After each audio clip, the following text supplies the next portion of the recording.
First of all, good morning everyone. I'm Pavithran, and today I am also bringing a story from Sri Lanka. It is a story about an architecture student. It is a story about a no man's land, but more than anything else, it is a story about our ego. And for the moral of the question, is architecture a sin committed against nature or not? And this story began in a heaven.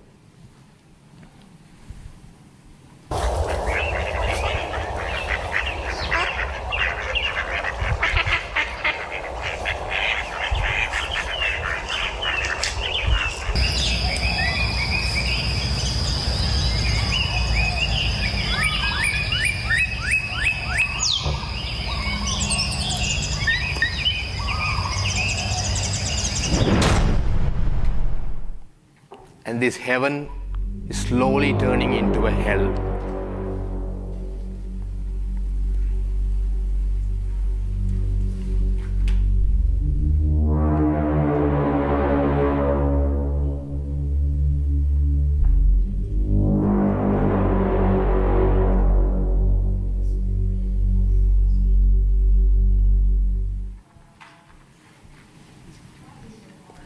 This hell is result of our ego.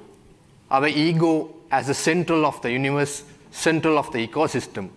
But in truth, we are merely a part of it. We are merely a single element in the whole ecosystem. So the first chapter begins with our student venturing into this hell and heaven.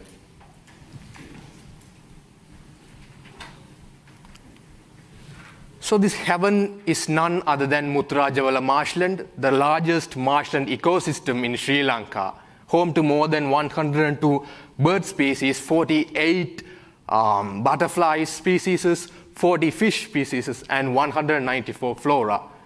And last not least, it is also home for some of us as well. This heaven is slowly turning into a no man's land. A failed airstrip project and a seaplane project have destroyed almost an acre of this marshland and the Dugam Oya riverbed. So this context becomes the epicenter of the story. This context becomes the embodiment of our ego. So this is where the story happens or the story starts. So once again, we are facing the moral of the question, whether architecture is a solution or a sin. So the students start to explore the theoretical possibilities of an architecture which is sustainable for the marshland, an architecture which reinvigorates the economy of the local marshland and conserves and recovers the natural values of the marshland as well as empowers the local people. So this theoretical idea is sort of interpreted in a philosophical way, birth, life, and death of a building. And these stages are subdivided into many things that we will see in the next. So he imagines a building, a program, a functional program where it revives the community, it revitalizes the local economy, and it educates the different parties, and more than anything else, it conserves and recovers the marshland, ultimately a marshland conservation platform.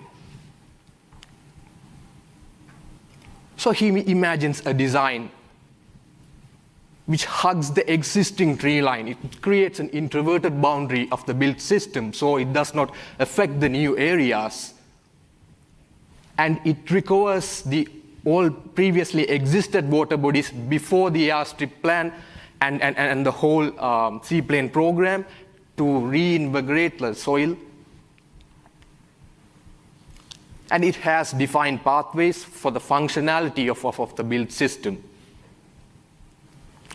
And it has strategically placed viewing decks acting as experiential post point within the journey. And more than anything else, like I said, it is a story. It is about a journey. So there are nodes and there's a climax.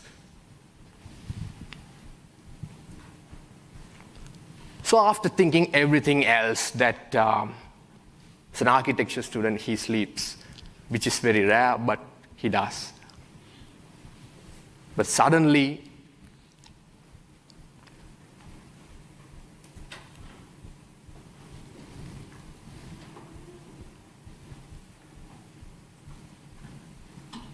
he is falling from the sky. He is falling from the sky towards something that he thought he knew. He thought he was familiar with.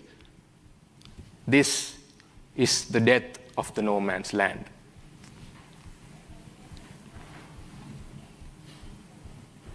So he enters into the first node towards the entrance. So he sees a lot of different peoples and a lot of different spaces.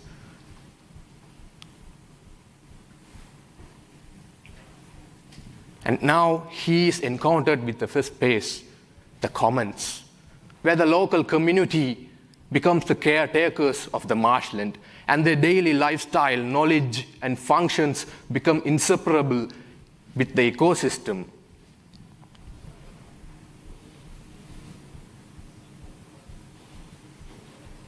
Then he moves on to the second node, where he enters into the spaces, really understanding the functionality of different wings and chalets.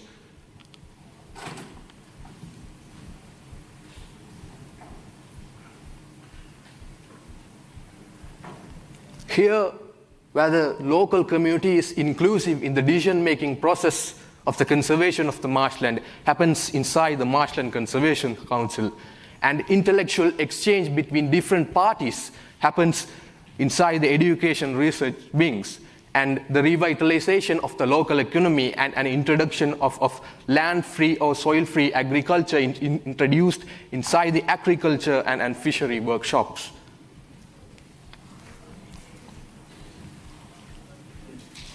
But then he's thinking about the idea of birth, life, and death. Why? It has to have some rationale to the architecture. Here's the rationale. In the birth part, the building claims all the invasive species in the area into its material palette, and it breaks the hard runway soil of the area via its foundation systems. And in the life phase, the ecologically permeable facade design and the introverted functionalities allows the nature to take over the building in some time. And in death, when the functional requirements are achieved, once teeming with people, now the buildings are slowly abandoned, becoming merged with the ecosystem, becoming a live exhibition, dismantling the idea of our ego as the humans.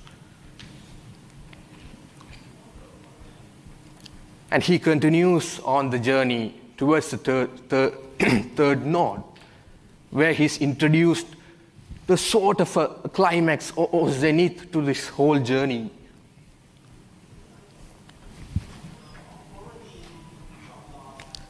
And along the way, he is seeing the various detailings of the scheme, which are inspired from the local construction techniques as well as the fishing structures which the people builds and some natural forms.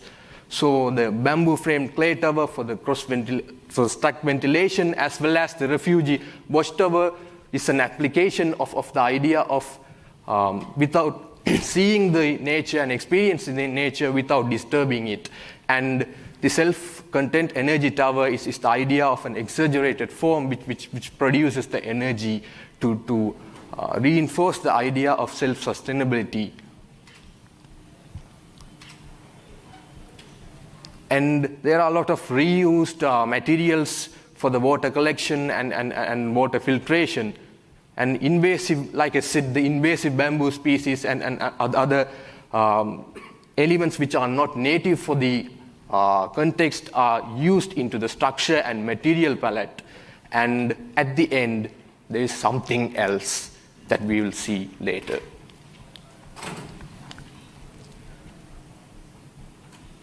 So for the material and color palette, like I said, it is collected from the context itself. It observes all the harmful materials from the context to build itself. And using such as the golden bamboo or the sea chrysanthemum. Those kind of things are introduced to create the structures as well as the facade panels. And old barrels and old metal sheets are sort of the accent of the local context, the color of the local context, which becomes the language of the whole design.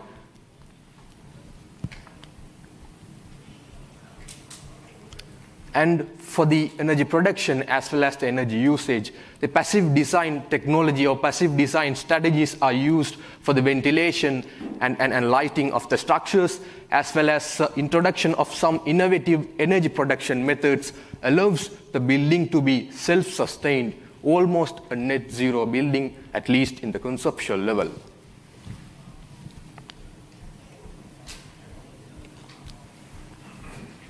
Now, he is moving towards the end.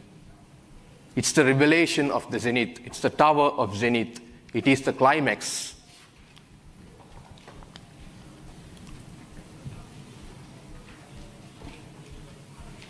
Here he sees all the Muthurajavala marshland. Remember, this is where everything starts. It's our ambition to see everything from above, from the plain, from the marshland. But now he sees everything. The marshland, the built system, as well as the natural system, blending together, becoming one. But after this, when he descends from this tower, the structure, he's plagued by an idea.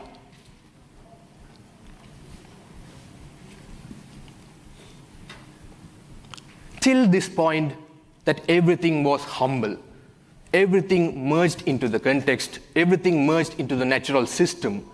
But there's at the end, here is this exaggerated form, this exaggerating tower, standing as a monumental satire on this whole scheme. He doubts himself whether he failed in the idea of defeating our human ego. This tower becomes the embodiment of our ego at the end. That after everything else, we still fail because of our ambition, because of our wishes, and because we are not humble enough. So, in a way, this tower becomes a satirical critique on our approach.